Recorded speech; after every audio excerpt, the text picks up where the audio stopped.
इस्लामाबाद में बढ़ती महंगाई के बायस शहरियों का जीना मुहाल हो गया। शहरियों का कहना है रवां साल महंगाई में मजीद इजाफा आम आदमी पर बम गिराने के मुतरादिफ है। इतवार बाजार में भी कीमतें आसमान से बातें करने लगी हैं। प्याज 190, आलू 70 रुपये, अदरक 476 और लहसुन की फ़ी किलो कीमत 420 तक जा पहुंची है। मजीद जानते हैं अपनी नुमाइंदा मापारा जमान से। मापारा, बताइएगा, कीमतें आसमान से बातें कर रही हैं।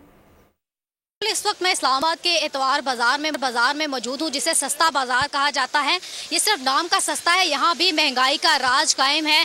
आम मार्केट में रेट्स की बात की जाए तो आम मार्केट में अगर प्याज की कीमत है तो वो 200 रुपये है, यहाँ 190 रुपये है, 10 रुपये का डिफरेंस है। आलू की बात की जाए तो बाहर भी आम मार्केट में 70 रुपये और यहाँ भी 70 रुपये है। आम शहरी मेरे साथ मौजूद हैं, इनसे पूछते हैं कि एतवार बाजार में इनको कीमतों में कितना डिफरेंस मालूम हुआ। यहाँ पे जो मार्केट फिरने के बाद देखा है कोई ख़ास फ़र्क नज़र नहीं आया मुझे यहाँ पे, बल्कि कई जगह पे तो कीमत ज़्यादा ही लगी है मुझे ना। बाज़ार में अगर कोई चीज़ मिल रही होती है तो यहाँ ख़ासकर आए टमाटर मटर इनमें जो है रेट थोड़ा सा ज़्यादा ही लग रहा है। 10-10 रुपये 20 रुपये का फ़र्क है। तब तो इतवार बाज़ार जो है सिर्फ नाम का ही रह गया इतवार बाज़ार। और बिल्कुल सस्ता बाजार भी सस्ता बाजार ना रहा, लेकिन आने वाले साल में महंगाई कम होने की उम्मीद आवाम कर रही है। जी सब्सक्राइब करें और बेल दबाएं ताकि कोई खबर रह न जाए।